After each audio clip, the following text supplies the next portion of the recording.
하나님의 말씀 마태복음 11장 12절.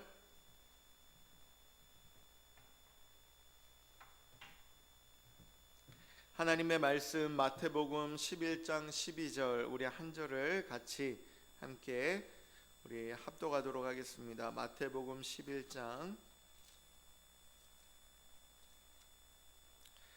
12절 함께 읽습니다. 시작. 침례 요한의 때부터 지금까지 천국은 침노를 당하나니 침노하는 자는 빼앗느니라. 아멘. 우리 주보를 보셔서 오늘의 말씀 침노하는 자는 빼앗느니라 제목부터 같이 한번 읽어보도록 하겠습니다. 우리 오늘의 말씀 제목부터 함께 읽습니다. 시작. 침노하는 자는 빼앗느니라. 하나님은 역사하시는 분이시다. 본문은 우리에게 신앙의 강력한 역동성을 가르친다. 이는 성령의 폭발적인 힘인 두나미스와 같은 실제적인 권능이다. 천국은 영적 전쟁터의 중심에 놓여 있다. 하나님의 나라는 강력히 임하나 악한 권세의 저항 또한 격렬하다. 그러므로 천국은 가만히 앉아 구경하는 자의 것이 아니다. 거센 저항을 뚫고 하나님의 통치를 가져오려는 결단이 필요하다. 우리는 수동적 기다림을 넘어 거룩한 강압으로 나아가야 한다. 이것은 이유불문하고 억지로라도 얻어내야 할 생명의 문제이다. 세상의 결핍은 결국 사라지나 천국 소망은 영원하기 때문이다. 우리에겐 환경에 굴복하지 않는 능동적인 신앙이 필요하다. 세상이 말씀은 역사하지 않는다고 속삭여도 흔들리지 않아야 한다. 하나님의 말씀 위에 나 자신을 강제적으로라도 세워야 한다. 감정이 메마르고 몸이 무거워도 기도의 자리에 나를 앉혀야 한다. 이러한 영적 몸부림을 통해 천국은 비로소 내 삶의 실제가 된다. 우리 삶의 최종 권위는 오직 하나님의 말씀에서 나온다. 침노하는 자의 가장 강력한 무기는 예수 이름과 입술의 선포이다. 말씀을 내 삶의 법으로 삼고 나 자신과 환경을 향해 명령하라. 감정에 휘둘리지 말고 하나님의 은혜 안에 거하도록 선포하라. 나를 방해하는 어둠의 세력을 향해 담대히 승리를 외쳐야 한다. 예수님이 채찍에 맞음으로 내가 나았다라고 고백하라. 우리에게는 예수 이름의 승리가 이미 약속되어 있다. 우리 안에 계신 분은 세상 그 어떤 권세보다 크고 강하시다. 주의 이름은 강한 요새이며 그 안에 거하는 자는 반드시 승리한다. 매일의 삶의 환경에 반응하는 것이 아닌 명령으로 살아가자. 평안과 건강, 관계와 물질의 회복을 위해 예수의 이름을 붙들자. 하나님은 아들의 이름을 결코 외면하지 않고 반드시 응답하신다. 오늘도 도우시는 하나님을 신뢰하며 믿음으로 천국을 점령하자. 아멘. 우리 오늘의 말씀은 우리에게 신앙의 역동성을 가르쳐 줍니다. 이 역동성이라고 말하는 것은 활발하게 움직이거나 변화하는 성질을 뜻합니다. 인문학에서는 이 역동성을 하나의 힘의 개념으로 설명하기도 합니다. 그런데 이 표현을 우리가 성경에서도 찾을 수 있습니다. 그 대표적인 것이 사도행전 1장에 나와 있는 두나미스입니다. 이 두나미스는 성령님이 임하실 때 나타나는 권능, 그 폭발적인 힘을 역동적으로 표현하기도 한다는 거죠. 그러니 오늘 우리에게 주시는 이 말씀은 단순히 성경에 기록되어져 쓰인 구절에 머무는 것이 아니라 오늘을 살아가는 저와 여러분이 취해야 할 가장 믿음의 실제적인 태도를 담고 있다라는 겁니다. 우리가 자주 이런 표현을 제가 하죠. 태도가 고도를 결정한다. 내가 어떤 태도와 자세를 가지고 있느냐에 따라서 그 고도, 믿음의 신앙의 높고 낮음이 결정된다는 겁니다. 오늘 하나님의 말씀을 통하여서 저와 여러분의 태도와 자세가 하나님이 기뻐하시고 하나님이 우리를 높여주시는 그 믿음의 자리에 있기를 간절히 소원합니다. 여러분, 먼저는요, 천국은 영적 정쟁터의 중심에 있다라는 것을 우리는 기억해야 됩니다. 이 침례 요한 이후에 하나님의 나라가 이 땅에 강력하게 임하기 시작했습니다. 누구로 말미암아? 예수 그리스도로 말미암아 하나님의 역사가 이 땅에 이루어졌어요. 동시에 세상의 악한 권세는 이를 막기 위하여 격렬하게 저항합니다.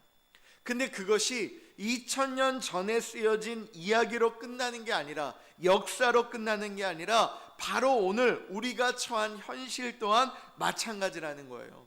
다시 말하면 천국은 가만히 앉아 구경하는 자의 것이 아니라 거센 저항을 뚫고서라도 하나님의 통치가 내 삶에 가져오겠다라는 그 믿음의 결단이 있는 자의 것이라는 겁니다. 그게 바로 천국이라는 거예요.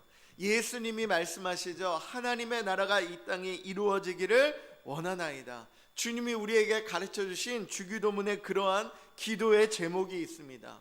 예수님의 기도의 제목은 바로 저와 여러분의 기도의 제목이에요. 우리가 죽어서만 가는, 주님이 부르시는 그 나라만 가는 천국이 아니라 하나님의 나라가 오늘 우리의 삶 가운데 이루어져 가야 한다는 거죠. 그런데 그 하나님의 나라가 임하는 것은 내가 그저 가만히 예배만 드리고 내가 성경만 보고 내가 기도하는 것으로 만족하는 것이 아니라 치열한 영적인 싸움 끝에 하나님의 나라가, 하나님의 통치가 나의 삶 가운데, 내 가정과 내 직장과 내 환경 가운데 이루어지기를 믿음으로 결단하는 그 선포에 있다라는 겁니다. 사랑하는 성도 여러분, 저와 여러분에게 이러한 믿음의 선포가 있으시기를 축복합니다. 여러분, 치열한 영적 싸움, 이 영적인 싸움, 천국을 소유한다는 것은 이러한 영적 전투를 전제로 한다는 거예요. 우리가 이거를 꼭 기억해야 됩니다. 그러므로 우리는 수동적인 기다림을 넘어서서 거룩한 강압으로 나아가야 된다는 거예요. 뭐로요? 거룩한 강압. 다시 한번 시작. 거룩한 강압. 이 거룩한 강압, 다시 말하면요, 이거는 선택의 기로의 문제가 아니라 강한 의지와 결단이 있어야 되는 것이고, 용기와 담대함을 가지고 내가 강제적으로라도 혹은 이유 불문하고 억지로라도 얻어내야 한다라는 겁니다. 억지로라도. 우리가 세상을 살아가며 수많은 결핍을 채우려고 얼마나 많이 노력합니까? 이 땅의 것을 소유하고 가지려고, 내 주머니를 채우려고 세상의 많은 사람들은 고군분투하면서 그렇게 살아갑니다. 그러나 이 땅의 것은 아무리 채워도 결국은 허망하게 사라지는 것들을 우리는 목격하게 되더라는 거죠. 다시 말하면 우리는 영원한 천국의 소망을 반드시 붙잡아야 한다는 겁니다. 사랑하는 성도 여러분, 우리 참 은혜로운 교회가 이러한 영원한 천국의 소망을 반드시 붙잡는 우리 교회가 되어지고 가정이 되어지고 저와 여러분 심령이 되어지기를 간절히 축복합니다. 여러분, 그러므로 우리가 정말 영원히 썩어지지 아니하고 사라지지 아니하고 없어지지 아니하는 하나님의 것, 그 천국의 소망을 내가 붙잡기 위해서 내가 온 힘을 다해야 된다는 거예요. 여기에 강한 의지가 있어야 되고 결단이 있어야 되고 용기와 담대함을 가지고 능동적인 신앙을 가져야 된다는 겁니다. 능동적인 신앙. 세상 속에 살아가는 우리의 주변과 환경에 믿지 않는 저들, 세상은 우리에게 손가락질하면 뭐라고 말합니까? 말씀은 역사하지 않는다. 그저 신앙생활은 적당히 믿어라. 교회가 밥 먹여주는 것이 아니다. 이러한 미혹과 유혹으로, 이러한 비난으로 우리를 넘어지게 만든다는 거죠. 이러한 속상함이 있다 할지라도 우리는 그 환경에 굴복하는 것이 아니라 하나님의 말씀 위에 나 자신을 강제적으로라도 세워야 한다라는 거예요. 내 마음이, 내 감정이, 내 생각이 공고하고 지치고 피곤하고 어려울 때가 있습니다. 그러할수록 우리는 강제적으로 예배의 자리에, 말씀 가운데, 기도 가운데, 찬양 가운데 하나님의 나라를 위하여, 주님의 통치를 위하여 나 자신을 그 자리에 세울 수 있도록, 내 감정이 메마르고 몸이 무거울지라도 우리는 억지로 그렇게 믿음의 자리에 나를 앉히는 거룩한 훈련이 필요하더라는 거죠. 그러므로 천국은 이러한 영적 몸부림을 통해 우리의 삶의 실제가 되어진다라는 거예요. 하나님의 나라가 멀리 동떨어져 있는 것이 아니라 내 삶 가운데, 내가 숨을 쉬고 있는 이 자리에 하나님의 나라가 임하도록 우리에게는 그런 영적 몸부림이 필요한 줄을 믿습니다. 여러분, 사람은 감정이요 많아지는 것, 감정이 좋아야 행복하다라고 느끼죠. 반대로 말하면 이 감정이 어려우면요, 내가 지금 불행한 사람이라고 느끼는 게 바로 우리 인간이라는 거예요. 감정에 따라. 그래서 아침에 저녁에 감정이 요동치는 사람은요 결코 행복할 수가 없습니다. 아침에 기분 다르고 저녁 기분 다르다, 그런 사람은 굉장히 어려워요. 주변 사람도 어렵습니다. 그러니 우리는 어쩌면 이 감정이라는 게 우리가 깊게 생각을 해보면 이 감정이 어디에 따라 움직이죠? 왔다 갔다 하죠? 대개의 사람은 환경을 통해서, 내 주변의 조건을 통해서. 그러니까 우리는 세상에 믿음을 가지지 않고 세상을 살아가는 사람들은 대개 세상의 것으로 말미암아 그 행복에 영향을 가진다라는 거예요. 내 안에 있는 이 행복이, 이 감정이 그렇게 중요하기 때문에 많은 사람들은 내 것을 채우기 위해 혈안이 되어져 있습니다. 내 감정, 눈에 보이는 것들이 내 기분에 좋아지는 것들로 채우려고 한다는 거예요.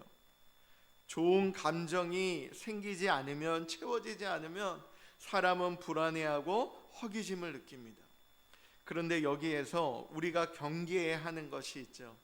이 감정이라는 것이요 진짜만 있는 것이 아니라 가짜가 존재한다는 거예요. 가짜가 존재한다. 예전에도 제가 자주 이런 말씀을 드렸지만, 명품이 있다면 뭐가 있죠? 가품이 있어요. 진짜가 있다면 가짜가 있습니다. 여러분, 이 땅은 대개 이러한 원리로 작용된다는 거예요. 우리 많은 여성분들이 명품 가방을 좋아하죠. 그 명품 가방을 좋아하는 사람들이 많이 생기니까 뭐가 생깁니까? 가짜 가방이 생긴다는 거예요. 이 남성들도 마찬가지예요. 남성들이 좋은 시계를 갖고 싶어 합니다. 명품 시계를 갖고 싶어 합니다. 그런 사람들이 많이 생기다 보니까 뭐가 생깁니까? 가짜 시계가 생겨요. 모조품이 생깁니다. 무슨 말이냐면 이 감정이라는 것도 가짜가 있다는 거예요. 가짜가, 거짓된 감정이 있다는 거예요. 아무리 힘들어도 우리는 가짜로, 거짓으로 내 심령의 행복을 채우지 말아야 된다는 겁니다. 내가 배고프다 그래서 인스턴트 음식을 먹고 불량식품을 먹고 정크푸드를 먹으면 그 사람은 그 속이 남아나지를 않습니다. 금방 탈이 납니다. 좋은 것을 먹어야 건강해지는 것은 당연한 거예요. 곧 감정이라는 것을 내가 허상의 것, 가짜의 것을 추구하면 결국 그 속은 병들어 간다는 거죠. 인간관계도 힘이 들 수밖에 없습니다. 그래서 요즘 사람들은 사람과의 관계보다 뭘 많이 합니까? 내 주변에 반려동물을 많이 기르거나, 요즘 젊은이들의 문제점을 드러내죠. 인간관계는 점점 사라지고 컴퓨터, 심지어 요즘에는 AI라는 것을 통해서 이 핸드폰하고 대화하는 사람들이 굉장히 늘어간다고 합니다. 여러분, 대표적으로 이 반려동물은요 먹이를 주는 사람에게 아주 그냥 충성할 수밖에 없어요. 그게 바로 동물입니다. 그러니 다시 말하면 단순한 관계, 그냥 복잡한 관계는 싫어하고, 이러한 단순한 관계에서 내가 상처받지 않고, 내가 에너지를 쏟지 않고, 내가 힘들지 않고, 그냥 이러한 관계를 통해서 만족을 느끼고 그것으로만 채우려고 한다면 점점점 나아가서 정작 복잡한 인간관계는 어떻게 하겠어요? 단순한 관계에서 내가 만족을 느끼며 복잡한 관계는 어떻게 하겠습니까? 멀리 하겠죠. 외면하겠죠. 포기하게 된다라는 거예요. 그러니 더욱더 외로워지고 그 외로움으로 인해서 사람이 아닌 대체품을 자꾸만 찾게 된다는 거예요. 그래서 오늘날 영혼을 살리는 전도라는 것이 굉장히 어렵고 힘들어갑니다. 그러나 우리가 힘들다고 해서 주저앉아 있는 것이 아니라 이럴수록 우리는 어떻게 해야 되겠습니까? 이럴수록 인간관계를 외면할수록 우리가 미인감사로 그들에게 미소 지어주고 먼저 인사하고 사랑을 베풀고 친절을 베풀고 감사를 나누면요, 오히려 그렇게 강박한 심령에 변화가 오더라는 거죠. 우리는 이거를 기회로 삼아야 된다는 거예요. 그래서 우리는 이것이 단순한 사회적 분위기나 흐름이 아니라 보이지 않는 영적인 흐름이라는 것을 우리는 명심해야 된다는 거예요. 누가 그렇게 만드는 겁니까? 원수마귀, 사단이 주는 것. 이 원수마귀는 그저 충동적인 것을 줍니다. 그때의 육신의 기쁨으로 끝나버립니다. 욕구만 채우려고 합니다. 그러나 성령님이 주는 것은 감동이에요. 성령님이 우리에게 주시는 것은 하나님의 은혜입니다.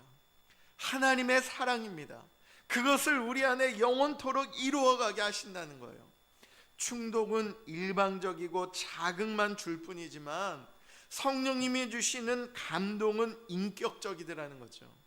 인격이 무엇입니까? 인격은 소통하는 거예요. 주고받을 수 있다는 겁니다. 서로 주고받으면서 때로는 인간관계에 아픔과 상처도 있지만 우리가 함께 할 때에 그 안에 위로와 격려가 있고 합력함이 있다는 거예요. 그 함께 할 때에 기쁨이 있다는 겁니다. 모난 돌이 서로 부딪히면서 깎아지면서 다듬어져 가더라는 거죠. 그래서 힘들기는 하지만 이러한 관계 안에서 성장이 있다라는 거죠. 그 성장, 사람과의 관계와 하나님하고의 관계 안에 우리는 믿음으로 성장하는 것이고, 그 성장으로 말미암아 우리의 지경이 넓혀지고 우리는 더욱더 큰 그릇으로 하나님이 부어주시는 그 복을 넉넉히 소유하는 믿음의 사람이 된다는 것을 꼭 기억하시기를 바랍니다. 여러분, 그래서 하나님이 주시는 이 최고의 선물 중 하나가 뭡니까? 함께하는 기쁨이라는 감정이에요. 어떤 감정이요? 기쁨이라는 감정. 함께하는 기쁨. 하나님과 함께할 때도 기쁨이 있고 성령님과 함께할 때도 기쁨이 있고, 하나님뿐만이 아니라 저와 여러분이 이렇게 믿음의 공동체 안에서 함께할 때 기쁨이 있다는 거예요. 그래서 사도 바울은 늘 이렇게 말합니다. 항상 기뻐하라. 항상 기뻐하라. 우리 빌립보서 4장 4절 한번, 빌레몬서 4장 4절 함께 읽어보겠습니다. 시작. 주 안에서 항상 기뻐하라. 내가 다시 말하노니 기뻐하라. 아멘. 여러분, 기뻐하는 인생보다 강한 인생이 어디 있겠습니까? 이 사도 바울은요, 굉장히 지적이고요, 의지가 강한 사람이었습니다. 이 사도 바울의 배경은요, 얼마나 단단했는지 몰라요. 유대인으로서 당시 최고의 율법학자였던 이 가말리엘이라는 랍비의 문화생이었습니다. 그리고 이 사도 바울은 로마 시민권을 가진 엘리트였어요. 그러니까 굉장히 오늘날로 말하면 이 금수저 중에 금수저였죠. 하지만 예수님을 인격적으로 만나고 그 예수님을 전하기 위해서 자기가 가지고 있던 모든 것을 다 버립니다. 복음을 전하면서 매도 수없이 맞고 심지어 죽을 뻔하기도 했습니다. 그런 그가 고백하기를 성경에 보니까 40에서 하나 감한 매를 자기가 5번이나 맞았대요. 그 매질을 받고 3번이나 태장을 맞고 그렇게 자기의 몸을 불사르기까지 복음을 선포하는 뜻을 이루기 위해서 모든 것을 내려놓고 모든 것을 버리고 심지어 자기 몸도 아끼지 않고 그렇게 하나님의 일을 감당했다는 거예요. 여러분, 이런 사람이 어찌 감정에 치우쳐서 흔들리겠습니까? 그러니 사도 바울은요, 항상 뭐 하라고요? 기뻐하라, 기뻐하라. 그런 모진 고통과 고난과 어려움을 당할지라도 이 사도 바울은 항상 기뻐하라, 마음의 기쁨을 외쳤다라는 거예요.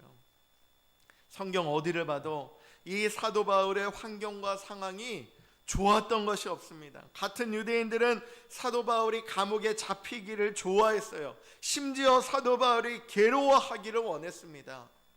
여러분, 사도 바울이 자신의 유익을 위해서 그렇게 복음을 전했습니까? 아니죠.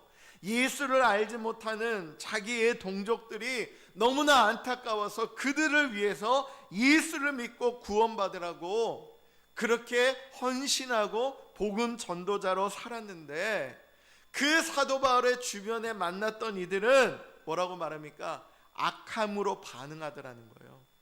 사도 바울의 그 외침을 외면하고 악한 것으로 반응하더라는 겁니다. 이러한 환경 속에서 저와 여러분이 마치 사도 바울이라면 정말 그러한 환경 속에 예수 안에 기쁨이 있을 수 있을까? 이 행복이라는 감정이 남아 있을 수 있었겠는가? 그런데 사도 바울은 여전히 기뻐하라고 말하더라는 거죠. 낭망하지 말고 좌절하지 말고 실망하지 말고 예수님을 바라보고 예수님과 함께하라, 예수님 안에 참 기쁨을 누리라, 이렇게 외치더라는 겁니다. 그러므로 사도 바울이 말하는 것을 한마디로 정의하면 내 안에 이 감정의 주도권을 하나님이 붙잡도록 만들게 하라더라는 거예요. 내 심령을, 내 감정을, 내 생각을 하나님만이 붙잡으시도록 하나님 앞에 모든 것을 맡겨드려라. 삶의 중심, 감정의 중심에 내가 있으면 흔들린다는 거예요. 내 중심에는 오직 하나님이 계시면 내 안에 있는 이 기쁨을 빼앗길 이유가 없다라는 겁니다. 할렐루야. 내 안의 감정의 주인, 내 심령의 주인, 내 삶의 중심에는 오직 하나님 한 분만이 계시도록, 바로 저와 여러분이 그러한 신앙에 정말 믿음의 고백이 있으시기를 축복합니다. 여러분, 부흥을 원합니다. 많은 사람들이 예수 믿기를 원합니다. 이렇게 외칩니다. 그런데 그 내면에 내가 그거를 해야 기뻐할 수 있습니다, 이렇게 되면요, 그거는 아무 소용없다는 거예요. 부흥도 내가 하기를 원하고 많은 사람이 예수 믿도록 내가 능력 있는 것도 내가 되기를 원합니다. 내가 드러나기를 원합니다. 내가 하기를 원합니다. 나만이 할 수 있도록 되기를 원합니다. 그러면요, 기뻐할 수가 없다는 거예요. 즉 그 기쁨의 중심에 자기 자신이나 자아가 있는 것이 아니라 침례 요한의 고백과 같이 그는 흥하여야 하겠고 나는 쇠하여야 하리라. 침례 요한이 그 당시 많은 능력을 가지고 있었습니다. 침례를 주면서 많은 사람들이 침례 요한 앞에 회개를 합니다. 그럴 때 예수님이 때가 되어서 침례 요한에게 침례를 받으시고 예수님의 사역을 시작을 하십니다. 그렇게 되다 보니까 침례 요한을 따르는 무리들도 있었지만 대개의 많은 사람들은 침례 요한이 아니라 이제 누구에게 가는 거예요? 예수님께 가는 거예요. 예수님께 모여드는 겁니다. 나를 따르는 많은 무리가 있었는데 그 무리들이 전부 다 어딘가에 빠져가요. 그러면 어떤 느낌이 들겠죠? 세상의 사람들은 시기하거나 질투할 수 있을 겁니다. 아니, 나를 따르던 그 많은 사람들 다 어디 갔냐? 아니, 예수님이란 사람에게 갔습니다. 그래? 야, 그러면 내가 뭔가를 좀 더 해야 되겠네. 내가 뭔가 능력을 보여주고 내가 뭔가를 더해서 사람들을 많이 모아야 되겠다. 침례 요한이 그렇게 안 했다는 거예요. 침례 요한은 뭐라고 고백했습니까? 예수님은 흥하여야 되겠고 나는 쇠하여야 하리라. 여기에 절대 기쁨의 비밀이 있다는 거예요. 그게 뭐냐면 내가 망하면, 내가 쇠하면 나를 비우면 나를 채우시는 예수로 말미암아 우리에게는 절대 변하지 않는 참 기쁨을 가지고 살아가게 된다라는 거죠. 할렐루야. 나는 망하고 나는 쇠하고 나를 비우면 이 비워진 자리에 우리 주님이 함께 하시리라는 겁니다. 여러분, 그러므로 우리의 삶의 최종적인 권위가 어디에서부터 나오는가? 나의 삶의 원천이 바로 하나님의 말씀, 이 진리를 선포하는 권세로 말미암아 내가 있음을 믿고 의지하는 것, 그것이 바로 저와 여러분의 신앙이라는 거죠. 침노하는 자의 가장 강력한 무기는 예수 이름의 권세와 그 입술의 선포입니다.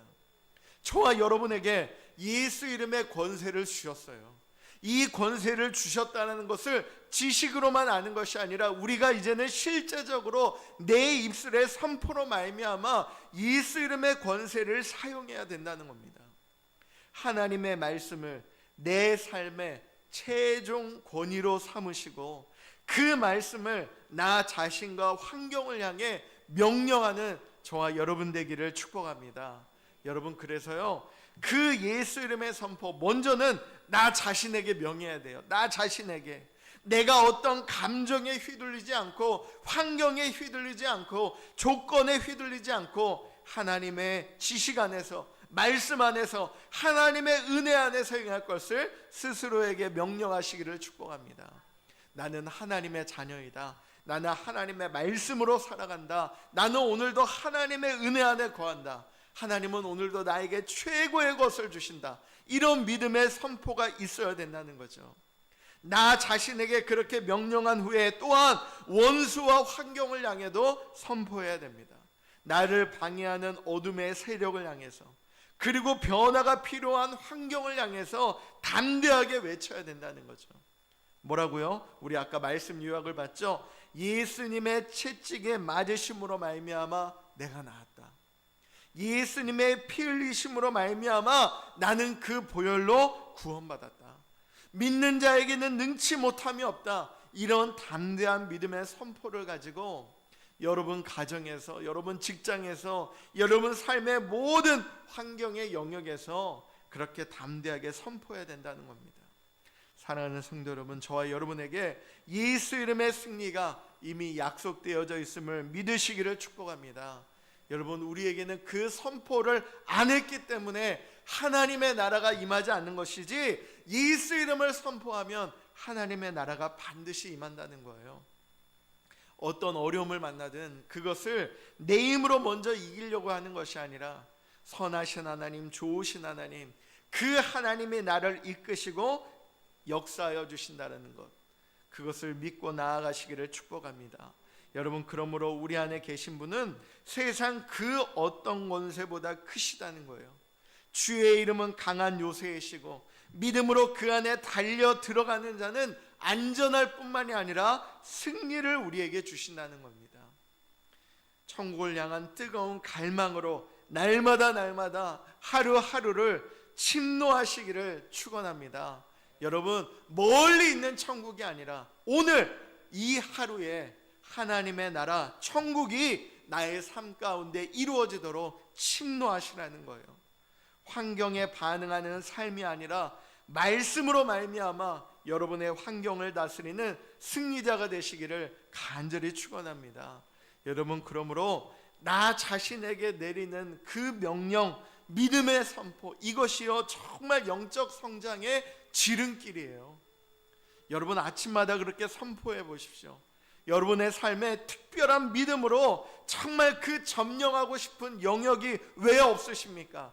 여러분 삶에 영역해야 할 환경이 있잖아요. 필요가 있잖아요. 여러분, 정말 내가 평안을 구하거나, 아니면 내가 건강을 구하거나, 관계를 회복하거나, 아니면 환경에 필요한 제목들, 물질을 위해서 여러분 구해야 될 것들이 있지 않습니까? 그러할 때에 이 예수의 이름을 붙잡으시기를 바랍니다. 예수의 이름. 그래서 우리는 기도의 자리에 있어야 돼요. 예배의 자리에 있어야 됩니다. 정말 이러한 사모함이 있어야 됩니다. 벌써 이렇게 3월이 지나가요. 시간이 얼마나 빠른지 모릅니다. 제가 우리 교회에 온 지가 벌써 2달이 이렇게 넘어갔다는 게 참 이게 실감이 되지가 않아요. 여러분, 교회에 왔다 갔다 해서 하나님이 기억하시는 게 아니에요. 하나님의 관심은 예수 이름에 있는 거예요. 그 예수 이름이 우리에게 있기 때문에 우리가 하나님의 자녀가 된 것이고요, 예수 이름이 있기 때문에 성령님이 우리와 함께 하시는 겁니다. 내가 잘나서 하나님의 자녀가 된 것이 아니라 전적인 하나님의 공로, 예수 그리스도의 공로로 말미암아 하나님의 자녀가 되었다는 것. 여러분, 그 말은 교회만 왔다 갔다 해서 구원받는 거 아니라는 거예요. 내가 정말 그 예수 이름의 권세를 사용해야 되고요, 성령의 충만함으로 말미암아야 되고요, 하나님이 나에게 뜻하시고 이루고자 하시는 그 하나님의 계획 안에 내가 들어가야 합니다. 그게 바로 침노하는 겁니다. 하나님의 나라.